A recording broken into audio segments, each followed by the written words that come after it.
जिन माता बहनों के संतान उत्पत्ति नहीं हो रही है, उन्होंने गाय को गेहूं खिलाने चाहिए। और वो गाय जब गेहूं खा ले, गेहूं उसके पेट में पहुंच जाए, और उसके बाद जब वो गोबर करे और उस गोबर में जितने भी गेहूं के दाने साबुत निकलें, उन गेहूं को गोबर में से निकाल के साफ करके सुखा के फिर उनको आटा चक्की पे ले जाओ, फिर उनका आटा पिसवाओ। उस आटे को जो मां बहन खा लेगी, उसको डेफिनेटली संतान की प्राप्ति हो जाएगी। देखा, सुन लीजिए पहले इनके मुख से। जिसको संतान नहीं होती वो गाय को गेहूं खवाए, और गेहूं जब उसके गोबर से वापस आए तो उसको धुल करके, उसे सुखा करके, उसको पीस करके उस आटे की रोटी बनाकर भगवान को भोग लगाकर वो रोटी खाने से संतान प्राप्ति होती है। सॉरी, माफ करना भाई, मैं भूल गया था। वो गाय के गोबर में से जो गेहूं निकलेंगे ना, और उनको सुखा के साफ करके जो आटा बना के उनकी चपाती बनाएंगे, वो उस माता बहन ने नहीं खाना। नहीं, ऐसी गलती मत कर देना, वरना उल्टा रिएक्शन हो जाएगा, कुछ और हो सकता है। वो गोबर वाला, वो लैट्रिन वाला, वो बिस्टा वाला गेहूं, वो किसको भोग लगाना है? भगवान को। अब इनके भगवान कौन है? ये तो श्री राम को भगवान मानते हैं, श्री कृष्ण जी को भगवान मानते हैं, राधा जी को भगवान मानते हैं। तो भाई बहन, आप लोगों ने जो जो श्री अनुरुद्धाचार्य जी को मानते हैं, इनके ज्ञान को जो है सत्य मानते हैं, वो भाई बहन, और जिनको संतान नहीं है, जिनको संतान चाहिए, तो वो भाई बहन वो गाय के गोबर वाला गेहूं और उसका पिसा हुआ आटा और फिर उसकी रोटी बना के श्री रामचंद्र जी को भोग लगाओ, और श्री कृष्ण जी को भोग लगाओ, और राधा जी को भोग लगाओ, क्योंकि अनुरुद्धाचार्य के भगवान तो वही हैं। देखिए, क्या ये बेइज्जती नहीं है श्री राम की, श्री कृष्ण जी की?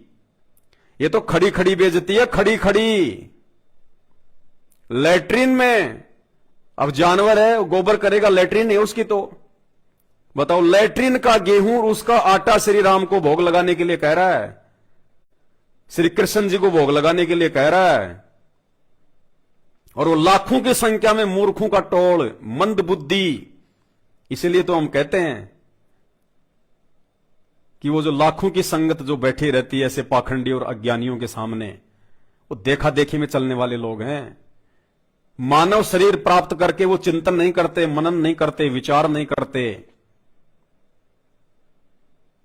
बताइए, खड़ी खड़ी आपके भगवानों की बेइज्जती कर रहे हैं, खड़े खड़े। बताओ, अरे यार,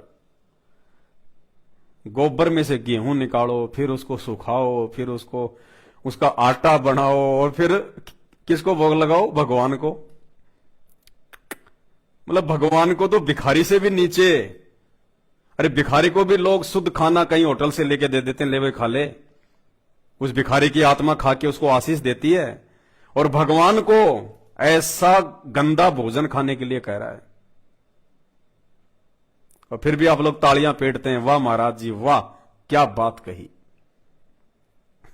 तो भाई, अनुरुद्धाचार्य के जितने भी फॉलोवर हैं, और यदि उनको संतान नहीं हो रही है, तो भाई ये गोबर वाला भोग अपने भगवानों को भी लगा के देख लेना।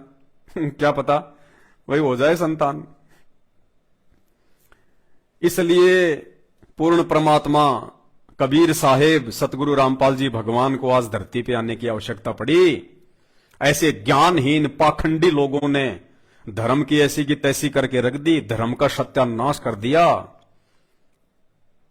केवल अपने धार्मिक धंधे के लिए। ना इन लोगों को धर्म का पता, ना इनको धर्म की परिभाषा का पता, ना इनको भगवान का पता, ना इनको भक्ति का पता। ये पढ़ते हैं गीता जी और मंत्र देते हैं राधे राधे। इनकी आंख फूट गई। गीता जी अध्याय 8 श्लोक नंबर 13 इनको दिखाई नहीं देता कि ओम इति एक अक्षर ब्रह्म व्यवहारण माम अनुसमरण ये प्रयाति तजम देहम सयाति प्रमाम गतम। कि अर्जुन, मेरा तो एक मात्र ओम मंत्र है, ओम। ये ओम के अलावा और किसी भी शास्त्र में कोई मंत्र नहीं है। यजुर्वेद अध्याय 40 श्लोक नंबर 15 ओम मंत्र है, क्योंकि वेदों का सार है गीता जी, जो गीता जी में ज्ञान है वो ही वेदों में ज्ञान है। केवल एक ओम मंत्र है हिंदू धर्म के ग्रंथों में, और कोई मंत्र नहीं है जाप करने का। तो क्या खाक पढ़ा इन्होंने वेद? क्या खाक इन्होंने गीता जी पढ़ी? सत्यानाश कर दिया भगत समाज का। अंत में सबको गधा कुत्ता बना के छोड़ेगा ये नादान। ये उपाय बता रहा है। साइंस फेल कर दी इसने, साइंस विज्ञान फेल कर दी, और इतना आसान तरीका बता दिया बांझपन दूर करने का। गाय के गोबर से गेहूं निकालो और भगवान को भोग लगाओ। अरे वाह भाई वाह, धन्य तेरे माता पिता भाई।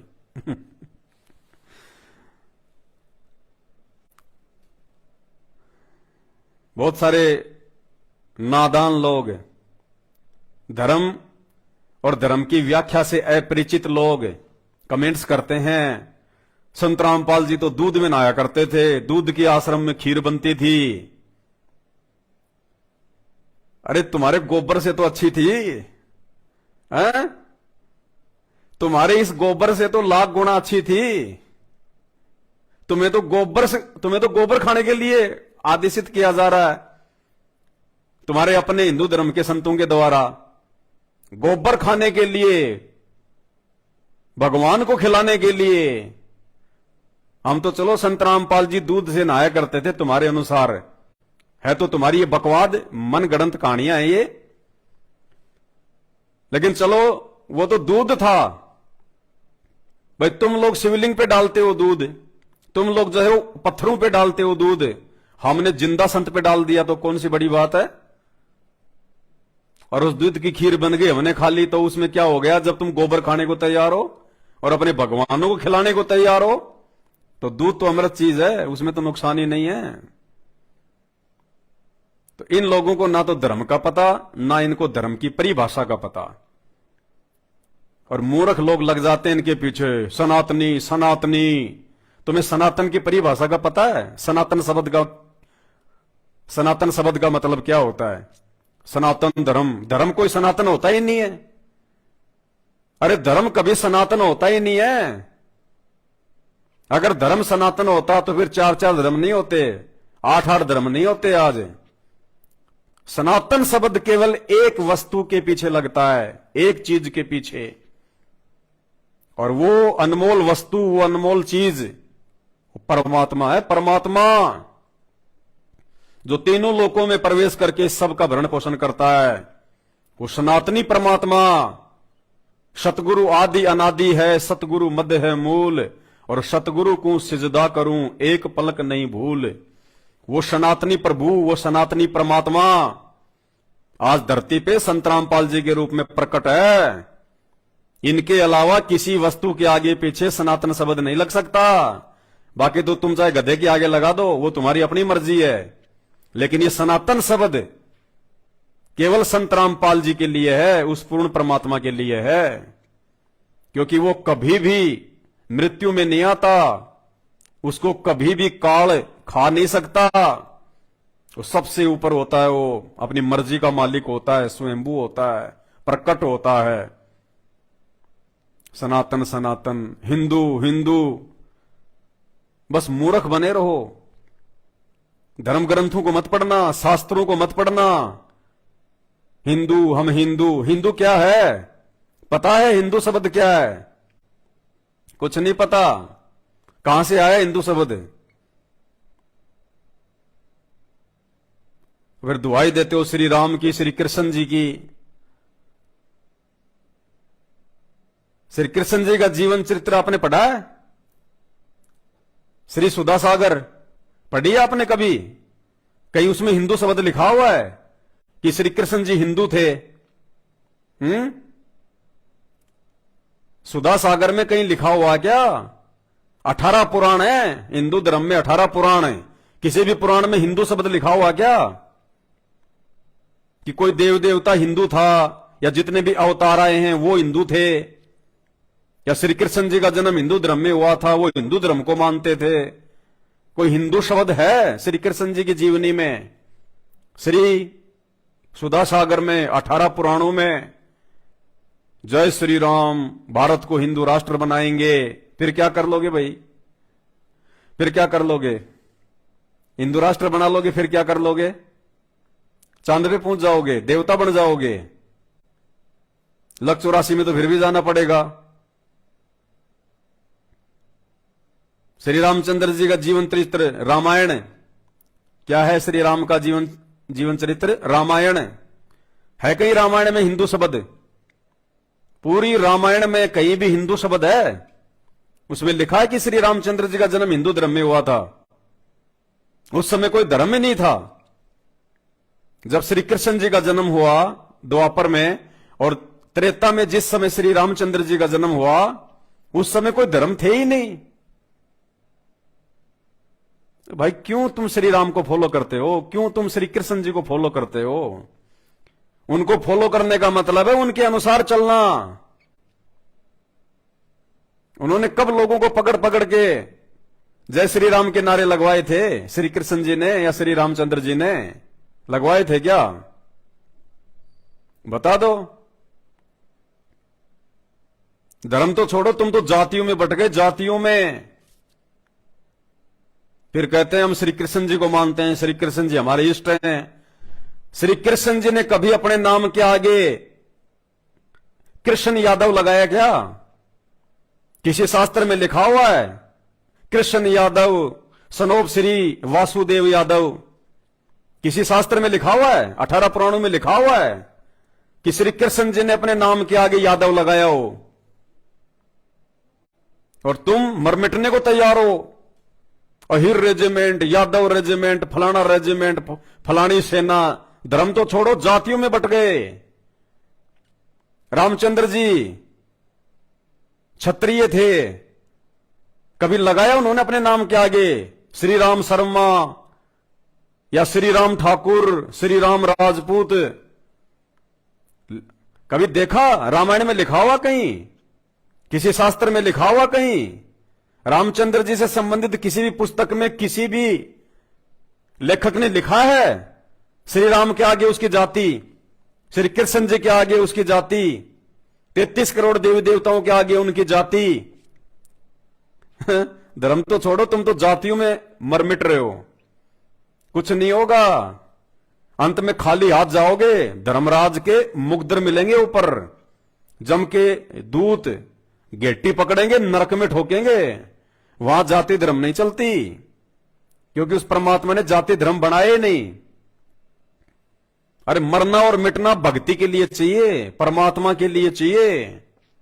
कंपटीशन करो, अच्छे कर्मों के लिए करो। भक्ति में करो तुम कंपटीशन कि वो मेरे से आगे ना निकल जाए, मेरी भक्ति थोड़ी ना रह जाए, कहीं मेरा मोक्ष जो है आधा अधूरा ना हो। शास्त्रों की जानकारी में करो कंपटीशन। बस अपनी अपनी रेजिमेंट बनाने में लगे हुए हैं, बारूद के ढेर तैयार कर रहे हैं, क्योंकि आने वाले समय में देश में गृह युद्ध जो होना है, तो ये पटाखे तैयार हो रहे हैं, पटाखे। और इन सब का जिम्मेदार कौन है पता है? ये धर्मगुरु, ये धर्मगुरु, ये निकम्मे। इन्होंने बर्बाद कर दिया हिंदुस्तान को। किसी भी धर्मगुरु के पास में, एकमात्र संत रामपाल जी को छोड़ के, किसी भी धर्मगुरु के पास में ना तो गीता का ज्ञान है, ना वेदों का ज्ञान है, ना पुराणों का ज्ञान है। राम की कथा कहने वालों के पास में रामचंद्र जी तक का ज्ञान नहीं है। रामायण को भी ढंग से नहीं जानते वो, ना उनके मंत्रों का पता, ना उनसे लाभ लेने की विधि का पता। और लाखों की संगत जो उनके पीछे तालियां पीटती रहती है। भाई तुम्हारे पिछले जन्मों की भक्ति की बैटरी चार्ज है अभी, और जब तक बैटरी चार्ज होती है ना, चाहे लाइट में कनेक्शन भी ना हो, फिर भी आपके पंखे चलेंगे, लाइट जलेगी। आपके पिछले जन्मों की पुण्य रूपी बैटरी अभी चल रही है। तुम सोच रहे हो कि मुझे मेरे गुरुजी से लाभ मिल रहे हैं, मुझे फलाने संत से लाभ मिल रहे हैं, मैं नारियल फोड़ रहा हूं वहां जाके मेरे को उससे लाभ हो रहा है, मैं वहां जाके धागा बांध के आ रहा हूं, मैं गोवर्धन की परिक्रमा कर रहा हूं, मैं बद्रीनाथ जा रहा हूं, केदारनाथ जा रहा हूं, खाटू श्याम जी जा रहा हूं, मंदीपुर के बालाजी जा रहा हूं, मैं पेट पलनिया जा रहा हूं। कुछ नहीं, कुछ नहीं। वर्तमान में धरती पे कोई देव देवता नहीं है, कोई भी। सारे देवी देवता विलुप्त हैं वर्तमान में, क्योंकि सभी देवी देवताओं का सिरमौर, सभी देवी देवताओं का सरदार, सरताज वो कबीर परमात्मा संत रामपाल जी धरती पे प्रकट हो चुके हैं। अब इस पृथ्वी पे देव देवताओं का नामो निशान भी नहीं है। जब रात्रि होती है उस समय चांद भी अपनी चांदनी फैलाता है, तारे भी टिमटिमाते हैं। सुबह जब सूरज निकल जाता है ना तो चांद उसकी रोशनी फीकी पड़ जाती है, तारे तो दिखाई नहीं देते। तो वर्तमान में वो कबीर परमात्मा संत रामपाल जी के रूप में धरती पे प्रकट हो चुका है और उनकी रोशनी अर्थात उनके इस तत्व ज्ञान के आगे ये सभी साधु संत महात्मा देवी देवता सब फीके हो गए, सब फैले हैं, कुछ नहीं कर सकते। संत रामपाल जी के सत्संग सुनना शुरू कर दो, वरना ये नकली संत ऐसे ही तुम्हारे को गाय का गोबर खिलाते रहेंगे। इनको शर्म नहीं आई ये बात बोलते हुए कि जिसको संतान नहीं हो रही है गाय को गोबर गाय को जो है वो गेहूं खिलाओ और उसके गोबर में जो साबुत गेहूं निकले उनको पीस के आटा बना के भगवान को भोग लगाओ। अरे मूर्ख आदमी, तू भगवान की बेइज्जती कर रहा है कि भगवान की इज्जत कर रहा है? गाय के गोबर से निकले हुए गेहूं तू भगवान को खिला रहा है? अरे परमात्मा ने खेतों में गेहूं पैदा करवा रखे हैं, गाय के गोबर की क्या जरूरत है? इनकी बुद्धि काल के हाथ में है। ये संत महात्मा नहीं है, ये हिंदुस्तान की जनता का बेड़ा गर्क कर रहे हैं, बेड़ा गर्क। ये सब के सब काल के दूत हैं, काल के एजेंट।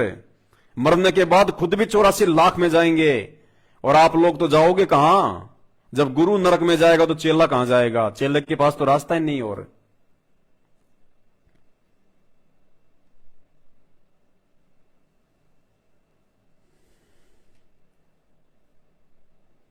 और ये परमात्मा इतना अनमोल ज्ञान दे रहा है, शास्त्रों से प्रमाणित ज्ञान दे रहा है, इतनी अच्छे से व्याख्या करके बता रहा है, तुम्हें सहज भक्ति बता रहा है, सीधा साधा जो है वो तरीका बता रहा है। गोबर खाने के लिए नहीं कहते संत रामपाल जी। संत रामपाल जी अपने भक्तों को दोनों टाइम हलवा खिलाते हैं, हलवा। संत रामपाल जी के भक्तों के घरों में दोनों टाइम संत रामपाल जी को देसी घी के हलवे का भोग लगता है, डालडा का नहीं। देसी घी के हलवे का भोग लगता है सुबह शाम दोनों समय। और उसके बाद में संत रामपाल जी के भगत उस हलवे राम को, उस प्रसाद को जो कि अमृत बन जाता है, जो गीता जी के अनुसार जन्म जन्मांतरों के पाप कर्मों का नाश करता है, फिर संत रामपाल जी के भगत वो देसी घी का हलवा खाते हैं। गोबर तो ये नकली संत खिलाते हैं, नकली संत। और फिर भी तुम लोग उन्हीं के पीछे लग रहे हो। तुम्हारे सामने तुम्हारे भगवानों की बेइज्जती कर रहे हैं, और उसके बावजूद भी उन्हीं की जय जयकार कर रहे हो। तो एक विधि तो बताई किसने? अनिरुद्धाचार्य ने, बांझपन दूर करने की, संतान प्राप्ति की, गोबर वाले गेहूं भगवान को भोग लगा के। और ये संत रामपाल जी परमात्मा, मात्र इनके सत्संग सुनो कुछ दिन। अगर किसी माता बहन को संतान उत्पत्ति नहीं हो रही है, और चाहे अमेरिका के डॉक्टर ने क्यों ना मना कर दिया हो, यहां तक कि अगर उस माता बहन के शरीर में बच्चादानी भी नहीं है, या उसकी बच्चादानी जो है वो निकल चुकी है, वो मां बहन भी यदि संतान प्राप्ति की इच्छा रखती है तो धरती पे परमात्मा प्रकट है। कम से कम 1 महीने उनके सत्संग सुनो, 1 महीने, और बात समझ में आ जाए। उसके बाद में इनसे नाम दीक्षा ले लो। 10वें महीने आपकी गोद में बच्चा खेलेगा, 10वें महीने।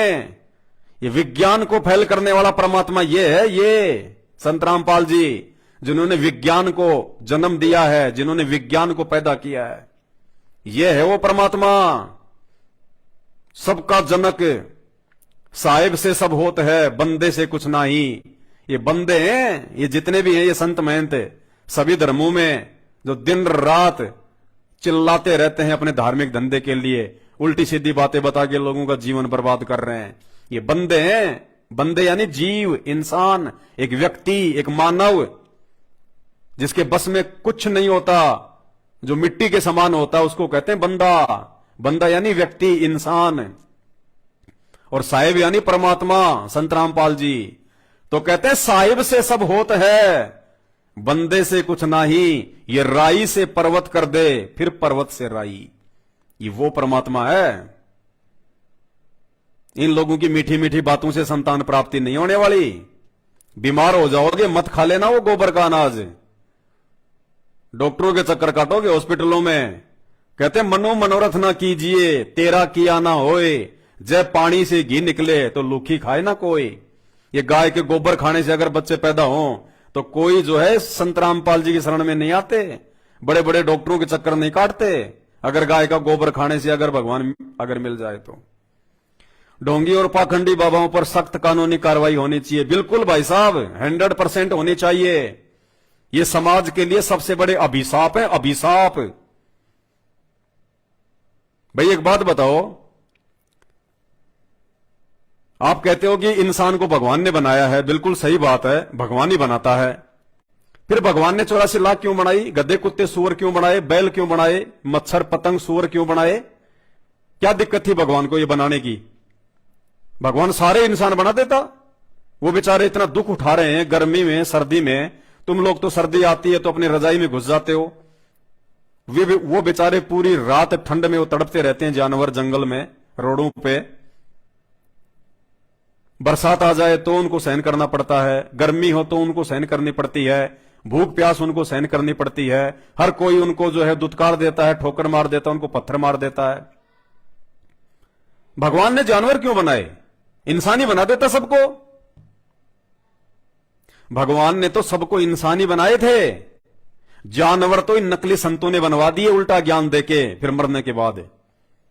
इन नकली संतों ने, काल के दूतों ने शास्त्रों के विरुद्ध ज्ञान दे दे के, शास्त्रों में जो मंत्र नहीं है वो मंत्र बता बता के इन नकली संतों ने फिर उनका जीवन बर्बाद कर दिया। और मरने के बाद फिर वो गद्दे कुत्ते सुअर बने।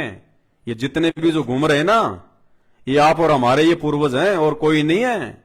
ये जितने भी आपको जो 84 लाख में जो जीव जंतु, ये पशु पक्षी दिखाई दे रहे हैं, ये और कोई नहीं है, ये अपने ही पूर्वज हैं, जिनको बेचारों को उल्टी साधना करवा दी नकली संतों ने, और मरने के बाद में किसी को भूत बना दिया, किसी को गधा बना दिया।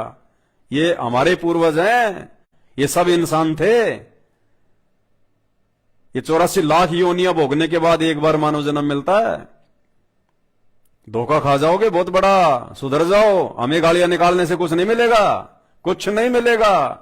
अगर हमारी बातों पे विचार करोगे और अपने परमपिता परमात्मा, ये सबका बाप है, ये चारों धर्मों का बाप है, ये सभी धर्मों का बाप है, ये सभी धर्मों के मानने वालों का बाप है। ये बाप यानी परमात्मा, ये अल्लाह है, ये भगवान है, ये मसीह है, ये वाहे गुरु है, यही है। और 2027 के बाद में पूरी दुनिया इसको परमात्मा यानी अपना बाप मानने के लिए मजबूर हो जाएगी। अभी तो तुमने देखा क्या है, अभी तो प्राकृतिक आपदाएं शुरू भी नहीं हुई। ये 4 साल पता चल जाएगा परमात्मा कौन है, भगवान कौन है। अगर जीवित रहे तो नाक रगड़ रगड़ के आओगे इनके पास में, नाक रगड़ रगड़ के, आंखों में आंसू, बरवाड़ा आश्रम की दीवारों पे टक्कर मारोगे, टक्कर, कि भगवान पहले क्यों नहीं आए, हम मूर्खों के भाग पहले क्यों नहीं जागे, हमने आपकी बातों पे पहले विचार क्यों नहीं किया। बरवाड़ा की दीवारों पे टक्कर मारोगे, टक्कर। और जो जितना लेट आएगा उतनी लेट उसकी सुनवाई होगी। तो भाई आपके जो महान संत हैं उन्होंने तो आपको इलाज बता दिया। गाय के गोबर में से गेहूं निकालो, आटा बना के भगवान को भोग लगाओ, संतान प्राप्ति हो जाएगी। और ये संत रामपाल जी क्या बता रहे हैं, ये सुनना 4 मिनट का सत्संग। ये अंतर्यामी परमात्मा है, अंतर्यामी। इसके भगत की, इनके भगत की पुत्र वधू का गर्भपात हो गया था, गर्भपात, बच्चा गिर गया था। डॉक्टर से जाके चेक करवाया, डॉक्टर ने कह दिया भैया गर्भपात हो गया, ब्लड ही ब्लड हो गया। रोने लगी, चीखने लगी, चिल्लाने लगी संतान के लिए। उसकी सासू ने फोन किया अपने गुरुजी को, संत रामपाल जी को, और कहा कि गुरुजी कभी हमारे भी जो है घर पे आओ, परमात्मा भोग लगाओ। परमात्मा भोजन के लिए आओ। उस बहन ने संत रामपाल जी को अपने घर पे भोजन के लिए आमंत्रित किया। उसकी सास ने, जिसका बच्चा गिर गया था। संत रामपाल जी उस बहन के घर पे भोजन करने के लिए गए और दूसरे दिन जाके जब उसने दोबारा टेस्ट करवाया तो डॉक्टर ने कहा कि कौन कहता कि बच्चा गिर गया, बच्चा तो बिल्कुल सुरक्षित है, एज इट इज। ये परमात्मा है, बिना मांगे देता, बिना मांगे। सुनो एक बार, थोड़ा सा उदाहरण देता हूं। एक बहन, वैसे तो बहुत सी ऐसे उदाहरण है यहाँ पे, जिनके 10-10, 15-15, 20-20 वर्ष तक विवाह हुए को हो गए थे, संतान नहीं थी। अब यहाँ सत्संग सुनकर जाते हैं तो उनका मन शांत हो जाता है कि ना, हमने संतान चाहिए नहीं। और वहां जाओ संसार में, वहां जानते इंजेक्शन ला दे, अब वो फिर बेचैन हो जा बहन, तो फिर आके डिमांड वही करे।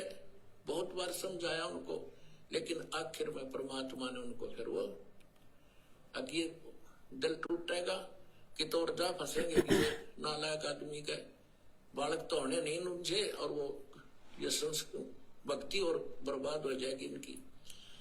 तो उनको एक बहन को अपने कभी तो असंतोष कर ले, फिर घर वाले जाकर फिर नो के बता कोई जीना है, बालक नहीं, इतने दिन हो गए नाम ले रखा, फलाना काम काहे का तू गुण गाती फिरती है। तो परमात्मा ने उसके सुन दी। 2 लड़की गर्भ में 2 बच्चे हो गए एक कब्र में, और वो ये कहा करती कि भगवान चाहे मेरे लड़की हो जाए, समाज का मुंह बंद हो जाए, मुझे लड़के की जरूरत नहीं। 2 दी कठिए, अब आप फुली नहीं समाओ सारा, और पड़ोस पड़ोस भी लोग बोले थारे गुरु जी तो वे पूरे हैं। 1 साल के बाद 2 और गर्भ में चेक करा ली, 2 लड़की और है। अब वह चिंतित हुई, बोला मत, ले जो मालिक तुझे दे रहा है, अब मत बिरड़ावे। तो पुण्यात्मा, परमात्मा जो चाहे सो कर दे। एक बात देखो पुण्यात्मा, हर तरह से हर पहलू पर ज्ञान दिया जाता है। और सुनो, एक बहन और उसकी सास ने नाम लिया। सास का दृढ़ विश्वास था, वह बहन बेटी बालक थी। उसके एक लड़की थी, उसके बाद गर्भ नहीं रहा था, खराब हो जाता, और भी काफी तरह जगह पर वो घूमे फिरे। फिर उनको पता चला तो यहाँ दीक्षा ली। जींद जब सत्संग किया करता था दास, तो परमात्मा ने दया की, उनका गर्भ रहा लड़की के, और जो जिस समय में पहले गिरता था उससे आगे बढ़ गया, तो 2 महीने और निकल गए। तो उनकी खुशी का ठिकाना नहीं रहा। उन्होंने क्या किया,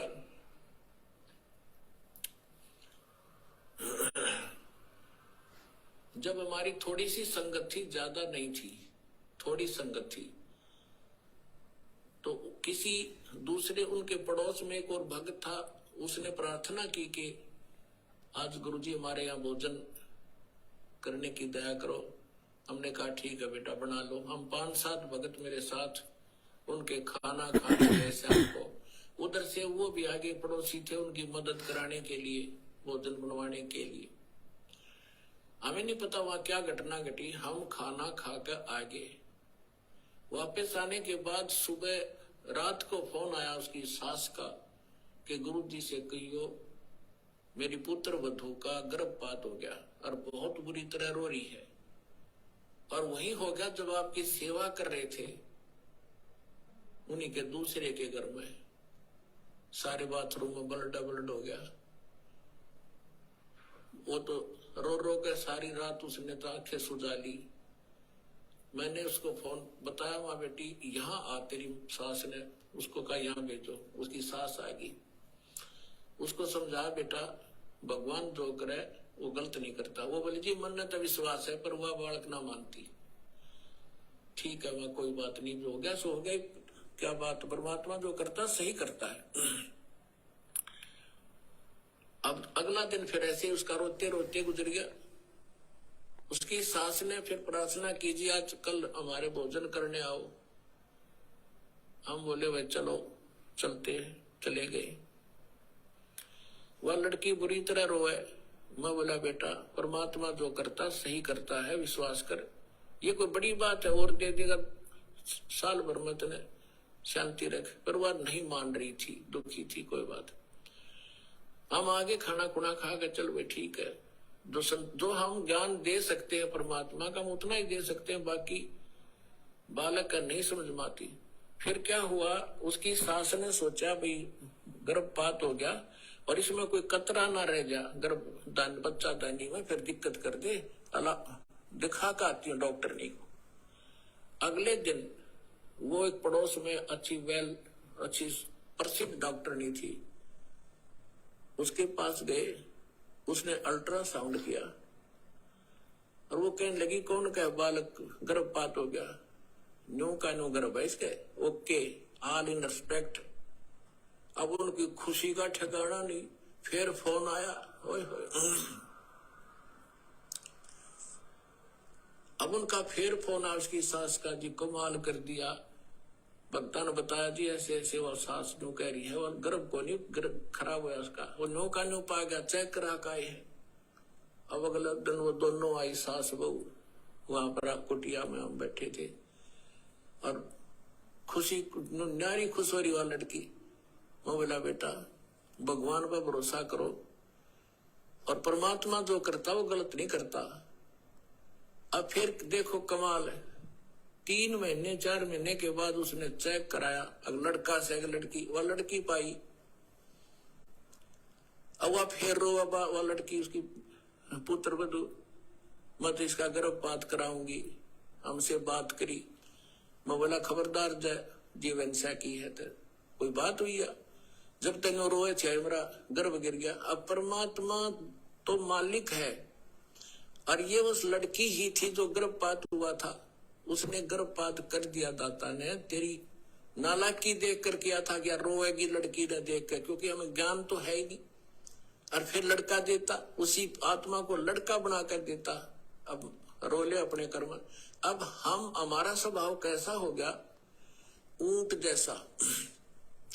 ऊंट पे समान धरे ना उसने लद है, और जब भी नौकरारा, जब भी रोया करे बहुत मुंडा कर दिया मेरे साथ में, और जब उसने उतारे,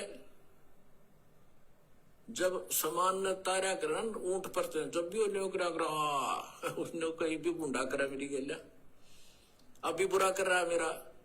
तो परमात्मा हम हो गए ऊंट के इसी स्वभाव के। अब परमात्मा हमें सुख दे जब भी रोआ, और दुख में तो रोना है, रोना वो तो स्वाभाविक है। तो उसकी सास ने यह बात समझ में आ गई थी, गुरु जी के वचन का मैं तब उल्लंघन करूंगी।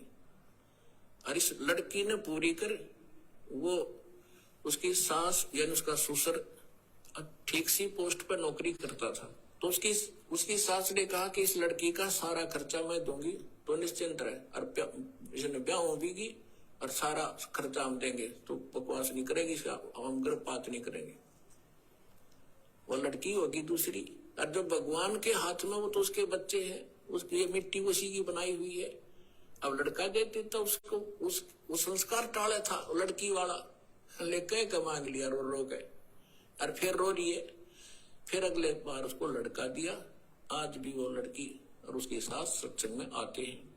अब कहने का भाव ये है पुण्यात्माओं के, भगवान जो करे तुम बीच में टांग ना डाया करो। अब डॉक्टर है ऑपरेशन में थिएटर में ले गया, अब आप यहाँ परमेश्वर के ऑपरेशन थिएटर में आ गए, और यहाँ ऑपरेशन थिएटर में मरीज अपनी चलावे तो केस बिगाड़ेगा वो होने नहीं दे उसको, जो डॉक्टर चाहता है। ऐसे ही एक बहन के एक लड़की हो गए, और फिर वो 27 वर्ष तक, वो लड़की 27 वर्ष की होगी, उसके ब्याह भी कर दिया, उसके भी बालक हो रहे लड़का लड़की, और उसकी फिर भी तमन्ना एक बालक तो एक लड़का तो हो जाता। वह 56 साल की हो रही बुढ़िया, हरिया तमन्ना रखे, सुनो 56 साल की उम्र में मालिक ने फिर छोरा दे दिया उसका लड़का।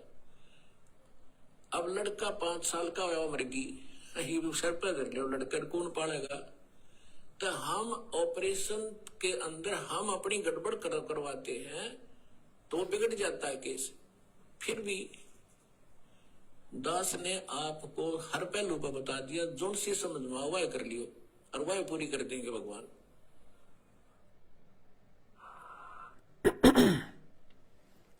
परमात्मा कह रहे हैं दास ने आपको हर पहलू पे बता दिया, जो चीज चाहिए वही मांग लेना और उसी को पूरा कर देगा भगवान।